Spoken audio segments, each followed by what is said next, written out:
What's up, closers? This is Kevin. This is Ryan. This is Becca, and you're listening to the Close of Business podcast, The one and only STEM podcast for young professionals. When the company laptops close, the beer's open, and the conversation flows. All of this and more happens at the Close of Business.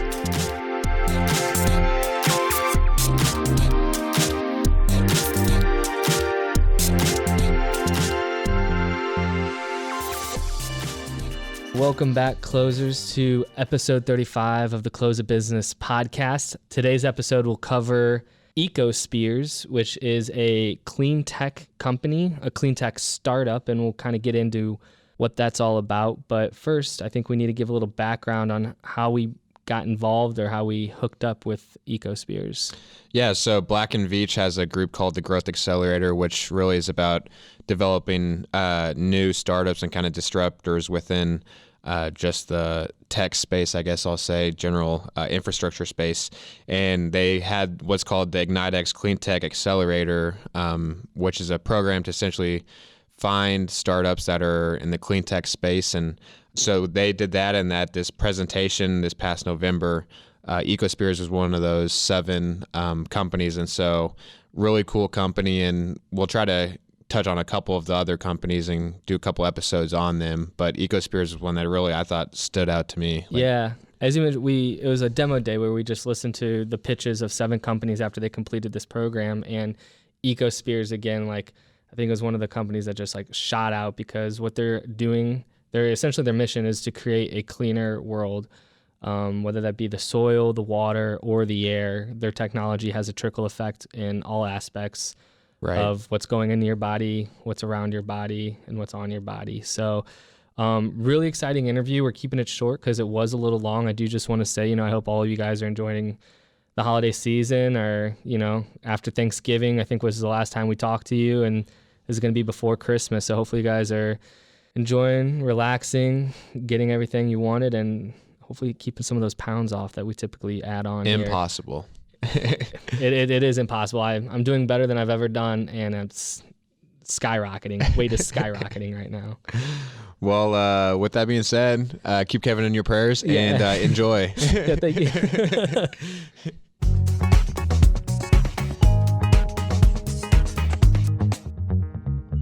We have Sergie Albino, the founder, and Ian Doromal with us online. And before we get into it, kind of what ecoSPEARS is and their mission statement, and Serge and Ian, feel free to chime in. But ecoSPEARS is a company dedicated to finding a better way to remediate any of the chemicals, PCBs or other diotoxins in the environment through a more green and sustainable way. Yeah, so before we get really into an in-depth dive on ecoSPEARS and the technology behind it, I guess we should give a brief introduction. We saw you guys present and pitch your company at the Black & Veatch IgniteX Clean Tech program, and you happened to mention that you're an ex-NASA employee, so we were extremely interested in your background. If you could just give a brief description on your previous history and work experience. Yeah, so my background, I was a former NASA subcontractor here at Kennedy Space Center here in Florida, working on flight payload hardware development. I did a lot of work on the space shuttle program, or payloads that went into the space shuttle program, biological payloads that went to the International Space Station. Did some work also on small satellites as well. And the project where I met the team that discovered the SPEARS technology as well, so the other NASA technology that we've licensed, that was a lunar rover program. Did my stint there in NASA for about 5.5 years, and then left and pursued my dreams in entrepreneurship. So when you say discovered, I guess give a little peek behind the curtain. When you're working at NASA, you're a subcontractor. Were you guys happened upon this, or were you guys tasked with a specific mission and this technology was created because of that? I don't know what all you can speak on. I don't want to release any confidential information, but no. It's so with any kind of government agency, there's always a mission. There's a mission directorate that that kind of lays the plan ahead. But the mission for NASA is always, space exploration, right? And building new technologies for that, and for possibly one day going back to the moon, which we're planning to do by, I think it's 2023 now, and then also going to Mars as well. And each NASA center is specialized in its own unique way. Johnson Space Center is more geared towards the headquarters, right there. That's the launch controls there, or mission control, I should say. But Kennedy Space Center is more geared towards as a launch complex, space launch complex. So that being a launch complex also creates a bit of an impact towards the natural wildlife refuge that NASA is in. Because when you launch rockets and shuttles to space, actually there's a SpaceX launch today that we'll be able to see from our office. Oh, Awesome. Cool. Part of that launch process, you're burning a lot of propellants. And the propellants are not necessarily, good stuff to the environment. And they contaminate the environment. And besides from those type of harmful chemicals, NASA Kennedy Space Center also had a lot of PCB contamination from the old equipment and paints and caulks from the building that they have within the center.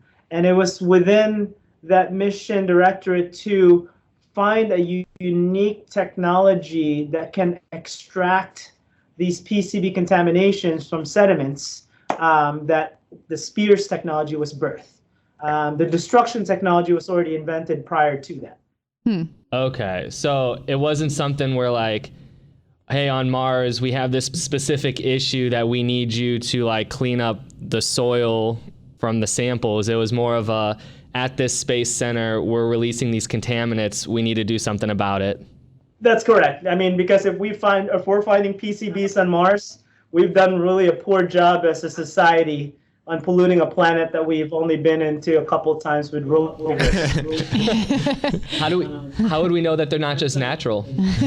How would we know that Mars doesn't have PCBs? Natural PCBs. I would say Decepticons. Okay. So how did you end up embarking on your own journey and kind of taking this development, this technology, and developing your own business? So I left NASA Kennedy Space Center in 2012, about a year and a half after I completed my MBA program at Rollins College. And, when the last shuttle landing happened, there was just this, I guess, aura in the air that the program was going to slow down.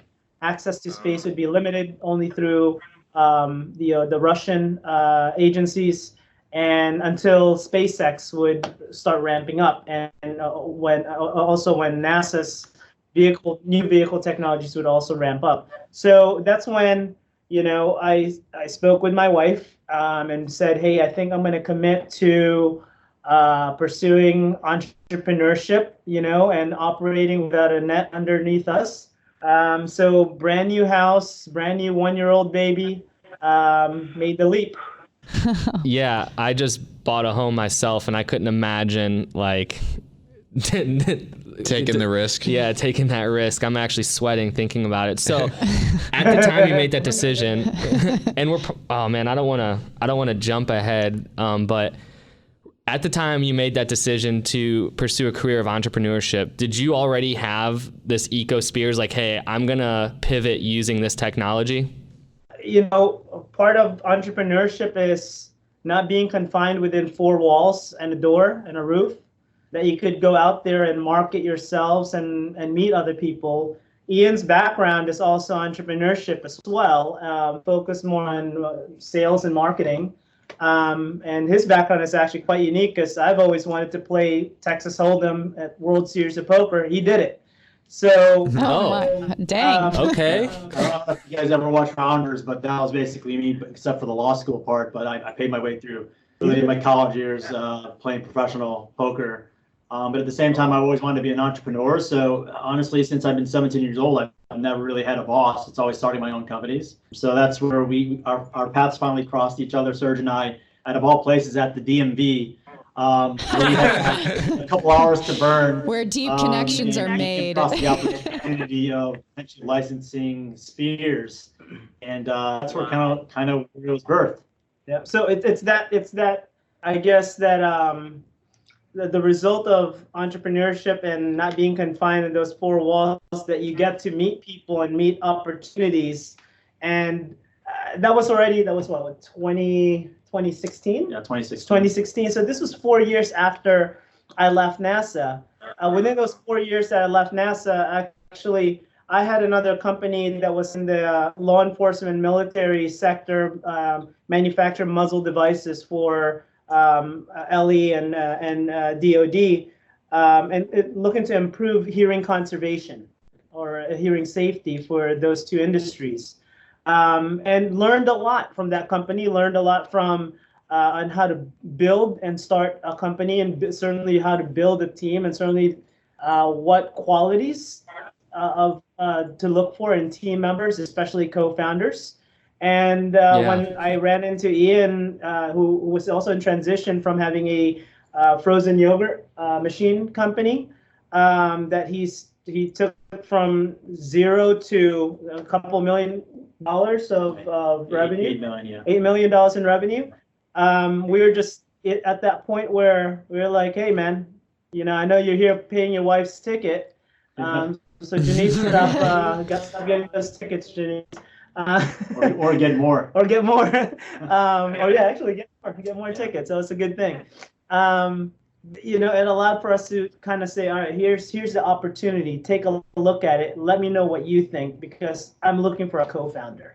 That's a hell of a story. That is awesome. Something you touched on briefly, which we've talked to a couple of entrepreneurs on this show, and something that they have always talked about is building teams, how that's in some regards the most important thing about creating a successful business is finding the right people. So I'm glad you talked about that. And I'm also reading Good to Great by Jim Collins right now. I don't know if you guys are Jim Collins fans, but he has many chapters about building teams. And so I just thought I'd reiterate that. Yeah, I think that's actually one of our points that we'll get on to later on, so we can maybe describe deeper, because saying like, yeah, you got to build good teams is one thing. Knowing how to build a good team is another. But so Ryan briefly gave the mission statement, or what we interpreted your mission statement as, to the listeners. Could you guys just give a quick overview, umbrella view of what ecoSPEARS is, and then we can kind of start diving into the issues you're solving? Yeah, so on a high level, right? And I'm learning to not go technical first, but on a high level, what we aim to do as a company is build innovative, clean technologies to help make this planet that we live in cleaner and healthier, right? So if you look at the key word there, healthier, what does it really mean? Healthier means, no contamination in our soils and groundwater. That's affecting our fish. That's affecting our food source, right? And our food chain that ultimately gets back to us, right? So when you look at that standpoint, it's pretty powerful, because our mission day in, day out is it's kind of fun actually, because we're going after this, from the BHAG, right? The big, hairy, audacious goal. We're looking to clean this planet, and we're looking to make this planet healthier. And we're only a team of 15 people now. So it's kind of fun. We wear a lot of hats, and we get to be really innovative, because really the biggest issue in the environmental remediation industry, which we are a part of, is not necessarily the potential responsible party, or the lawsuits going back and forth of who's going to do the cleanup. For us, what we aim to show the industry is that the bad guy is really the contamination that's there, and then the other bad guy is the lack of innovation, right? Because the thought process of, hey, let's buy this tech, couple it with this other machine, and put them together, and hopefully it will work. That's how it was done 30, 40, 50 years ago. And it's just not working well enough. So here we are in an age of innovation where, our phones have more computing power than former, space shuttles out there.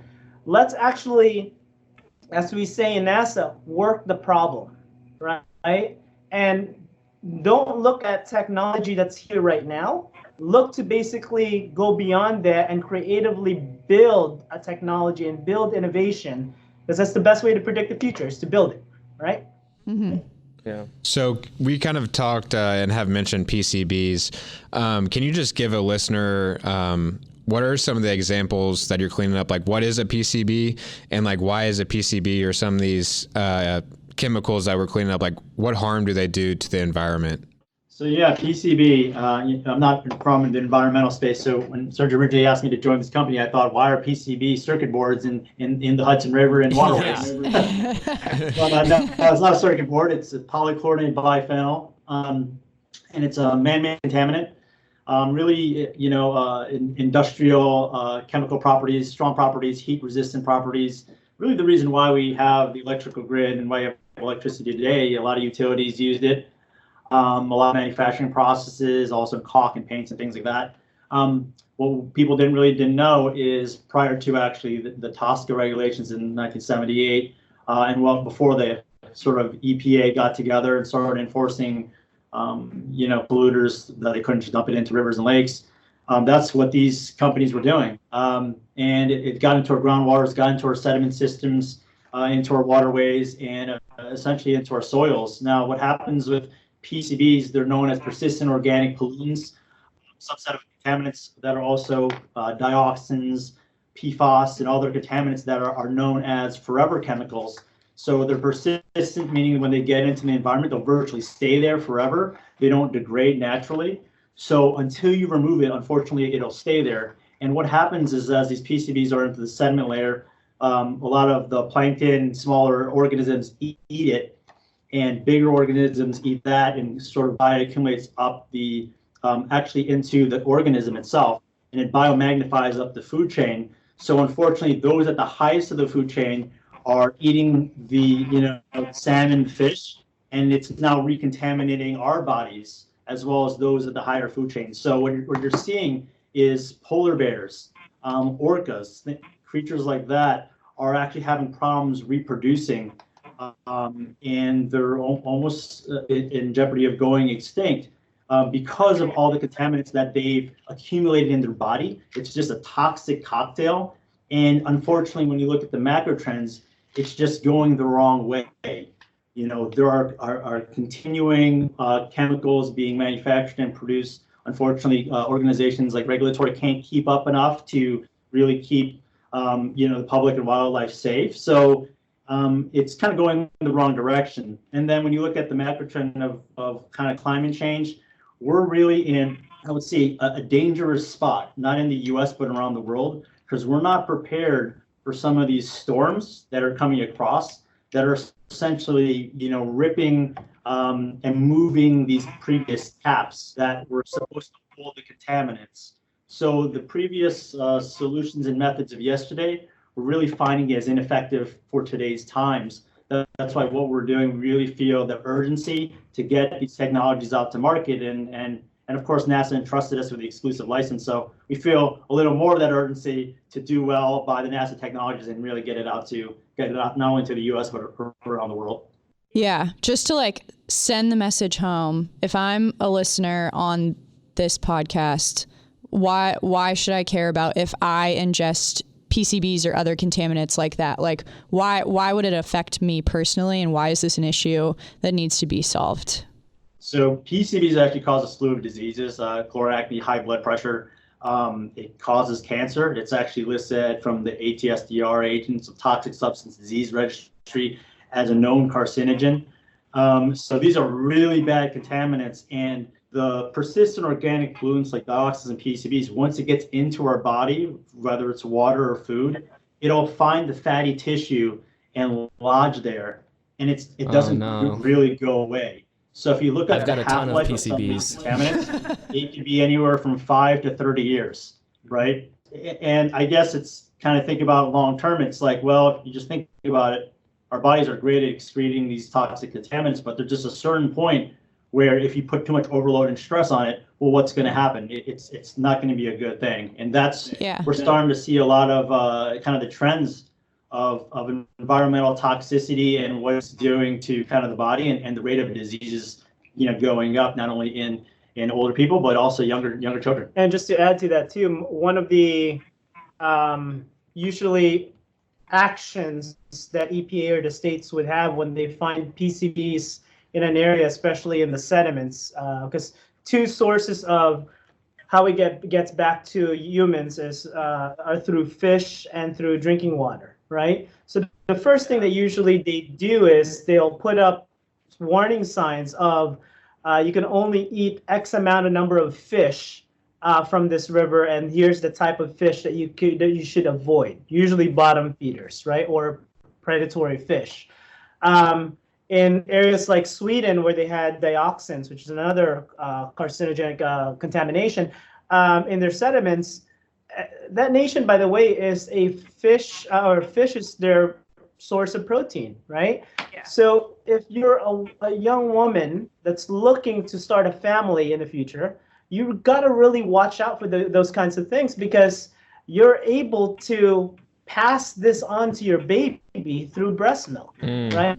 So people should be concerned. People, I don't want to create an alarm, right? So people should be aware that these contaminations are out there. It's in our food supply, it's in our environment. And if you're in those type of brackets I basically just said, you should be aware of, okay, how much fish what kind of fish are you eating? How much are you eating a week?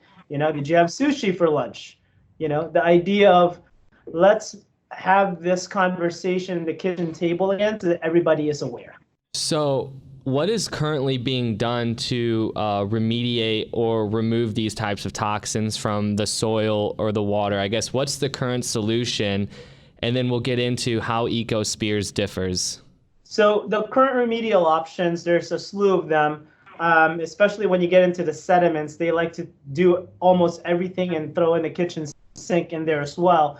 And there's dig and haul, where they'll dig up the contamination. If it's a certain level above 50 parts, or if it's 50 parts per million or higher, they'll have to send that contaminated soil or sediment to a TSCA landfill, right? And if you're from, let's say, Washington State, you may have to send it all the way down to Utah.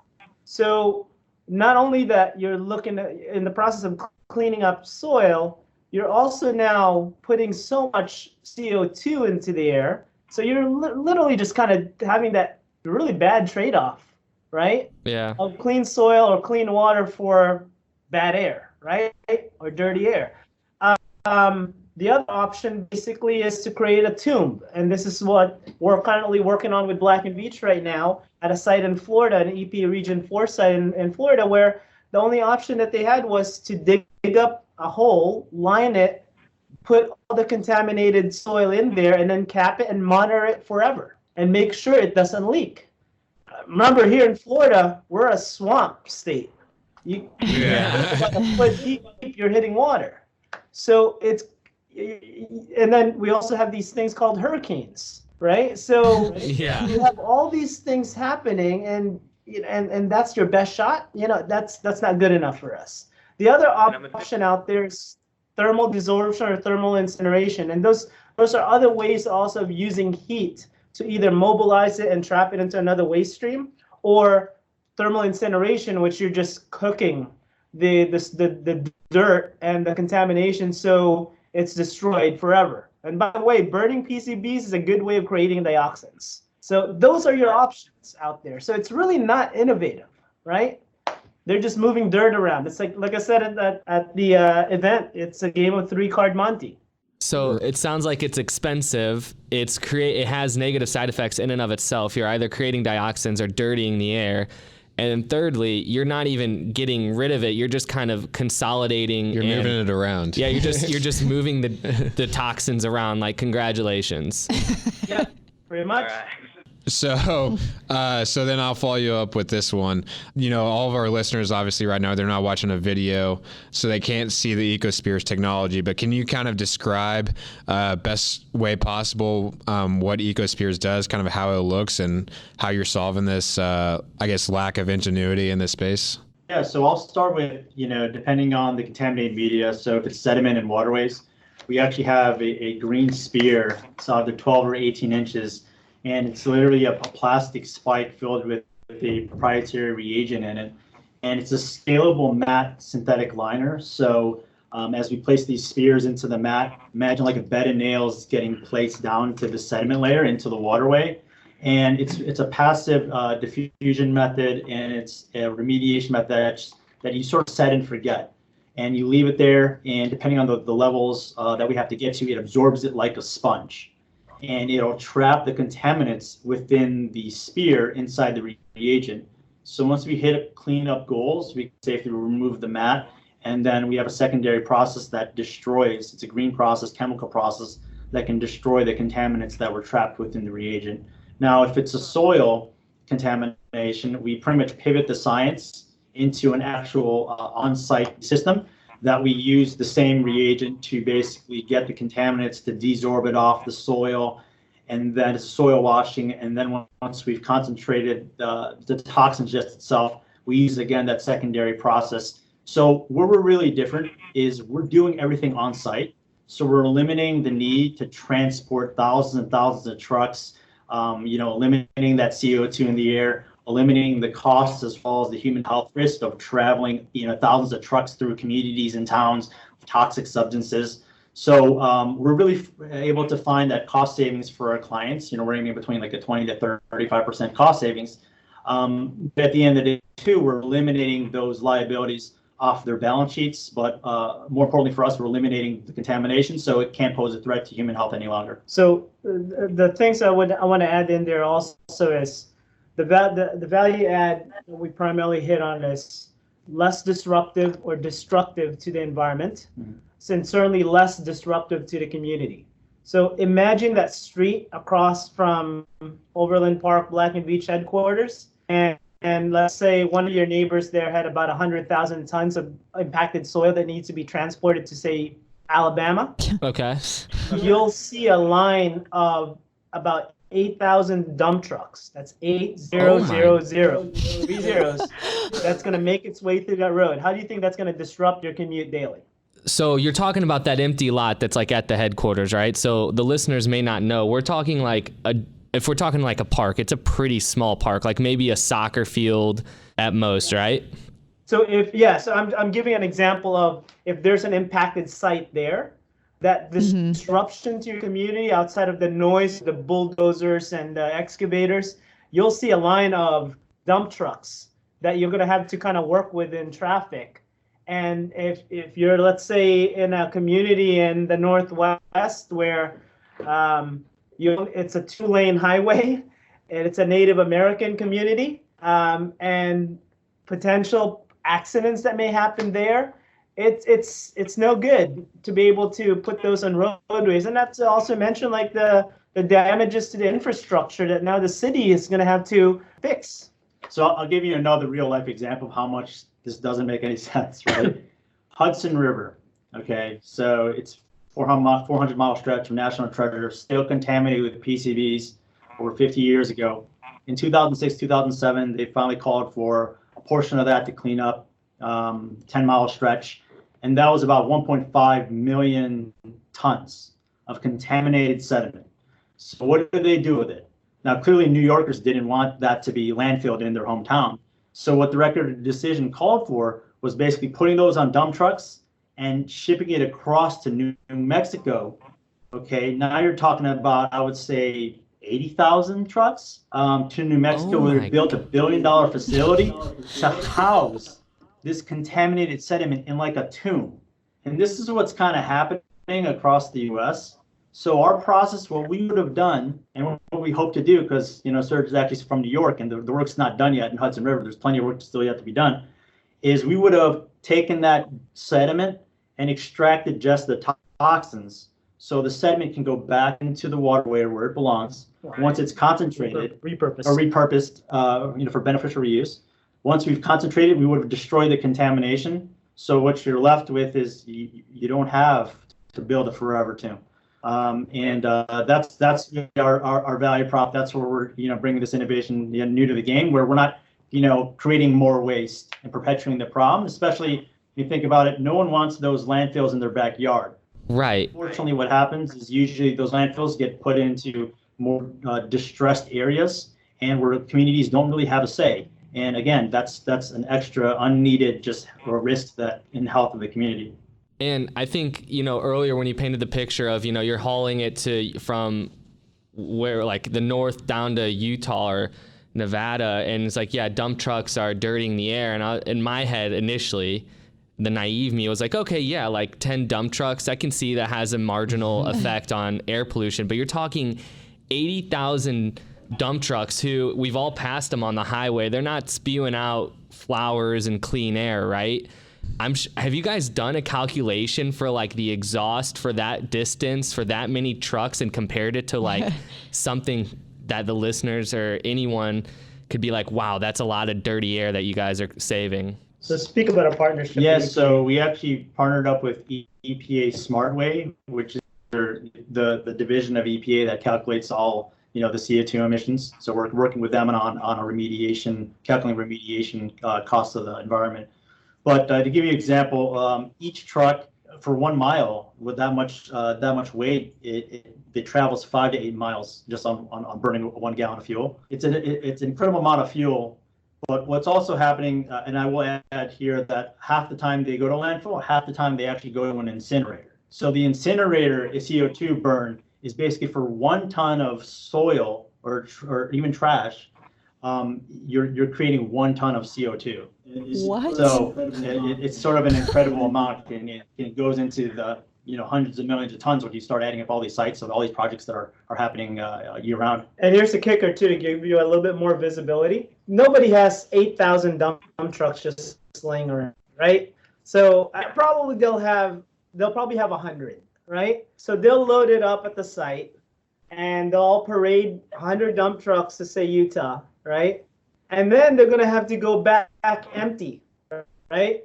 So remember, they're just not gonna go to the site and then it's all done. They're gonna have to go back and forth, and half that trip, the trip going back to the site, it's just the trucks getting back there and not even doing anything to remove contamination. In fact, it's adding contamination running empty. So I mean, it's crazy. It's a lot of waste. Yeah. I don't know if this is the same pitch that you guys use to try to sell some of your technology, but you've convinced me. I'm fuming. Yeah, right? You're saving me from ingesting PCBs. You're minimizing CO2. You're solving some of our landfill issues that we have because we don't have enough, geographical space for landfills for the amount of waste that we have anymore. You're minimizing traffic congestion. Money? You're saving I don't know how many millions of dollars. Yeah, you sold me.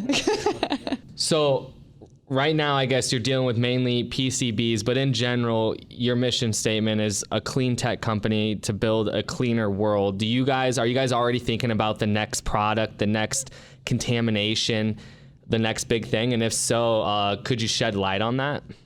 Yeah, so we were actually in Washington, D.C. yesterday, meeting with, actually the past 2 days, we met with EPA headquarters, and then we were there with the Black & Veatch federal and water team to meet with USAID on a project in Southeast Asia. So that one is about dioxin impacts in Vietnam. And what's really intriguing about that one is that dioxin impacts was as a result of the war, of the Vietnam War. We used Agent Orange that has 2 compounds there of dioxins to defoliate the plant life around there, and it was also used in napalm. So as a mission to build relationships with our strategic countries out there, we're aiming to basically clean. The U.S. is looking to clean the war-torn areas that we are a part of, and this is just one of them. So we were basically speaking with that organization to showcase to them of what we can do as a new innovative technology that's partnered with Black and Veatch to help them as another tool in their toolbox. So there's dioxins. There's also chlorinated pesticides like DDT. So the persistent organic pollutants, there's like about 12 to 14 different ones that we could treat. For really, as a startup company, we have to follow the money, follow the projects, and there's a lot more fundings via Superfund as well as PCB projects. So that's where we're really focused on PCBs and dioxins because the funding is there. So the three of us here, I know that we kind of briefly touched on your entrepreneurial story and experience before at the beginning of this interview, but we're also just uber interested in the world of entrepreneurship. So we have a couple questions to ask you guys about that and kind of pick your brain. So what are some of the mistakes that you guys have run into along the way, both on your journey at ecoSPEARS or at any point during your entrepreneurship journey? Do rock, paper, scissors on this one. Focus is one thing, right? As an entrepreneur, there's, you always have a challenge, or starting a new business, there's the challenge of scarcity, right? So the natural reaction to that is look at a lot of opportunities, right? And try to land a bunch of opportunities. But there's that saying that more people die from drowning than thirst.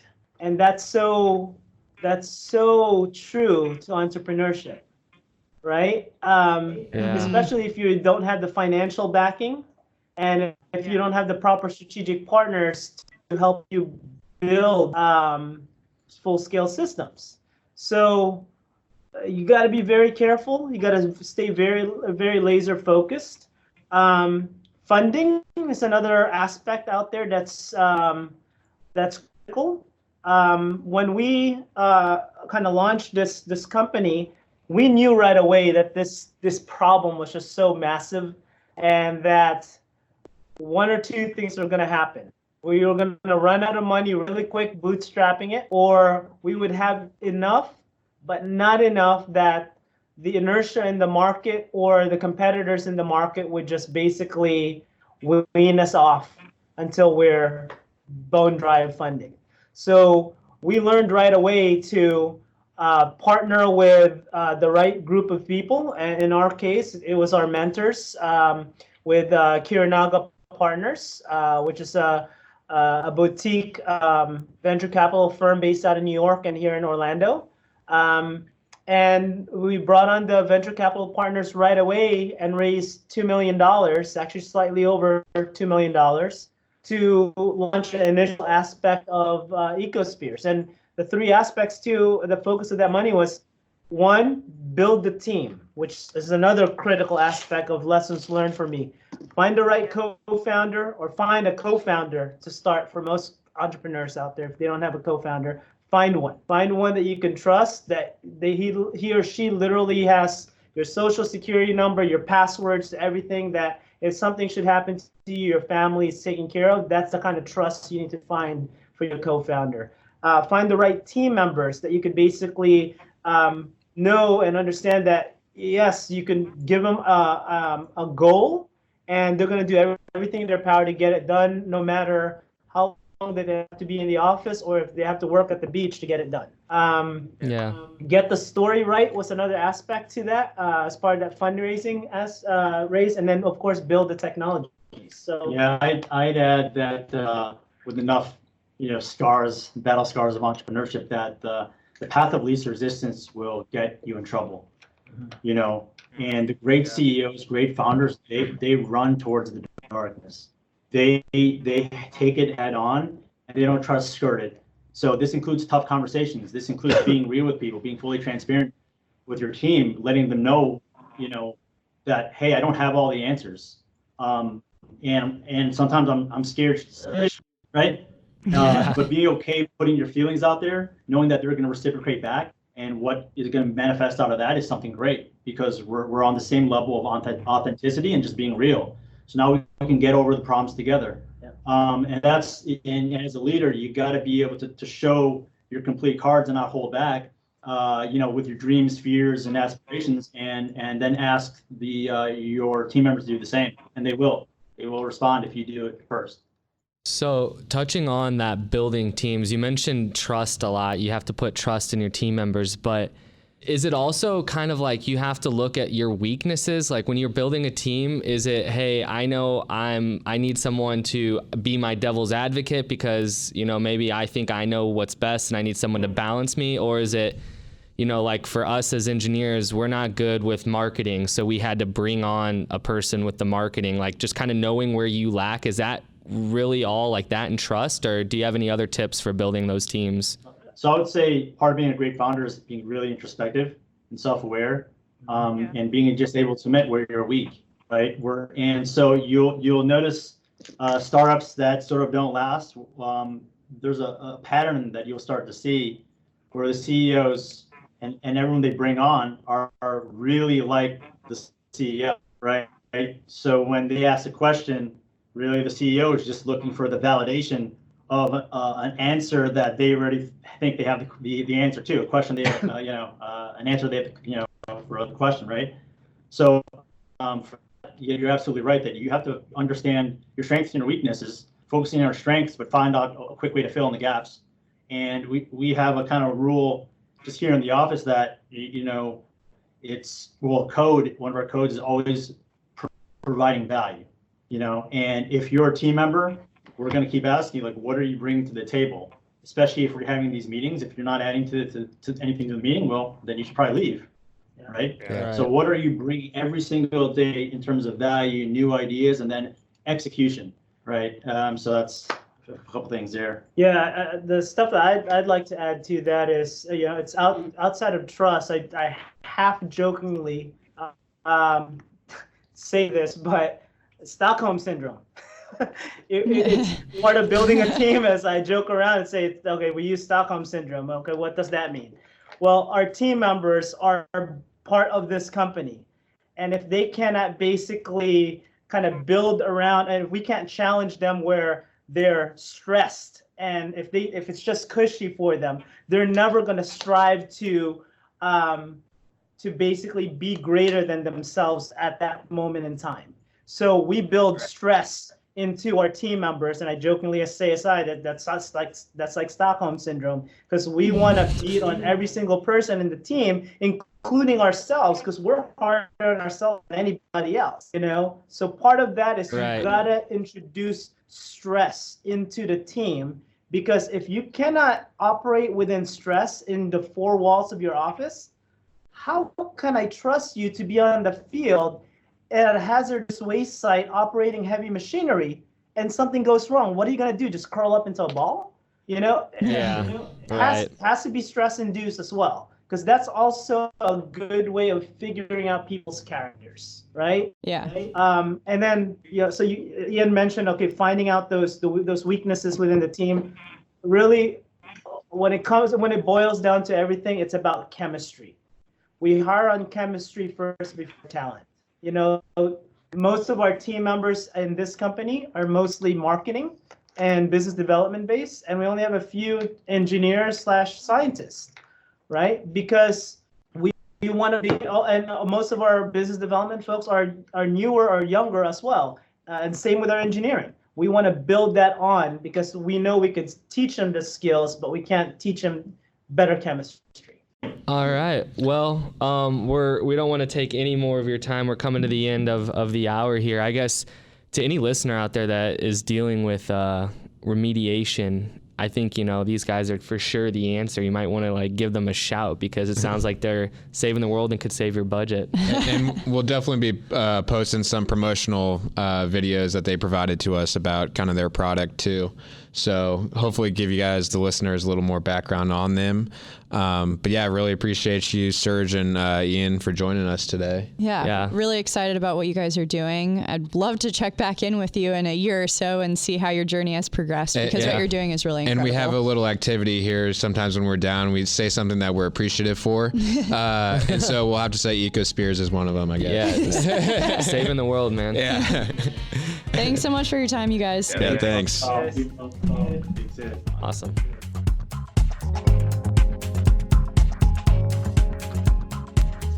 Thanks for listening today, you guys. For more episodes, you can catch us on iTunes at Close of Business Podcast. Make sure to get on there and give us good reviews and share the podcast with your friends and colleagues. And for your social media needs, you can hit us up on Instagram and on Twitter at COB Podcast. Be sure to follow us so you can get all of the alerts for our new episodes and check out what we're up to. If you want to shoot us an email with your questions or comments, you can do so at cobpodcast@gmail.com. See ya.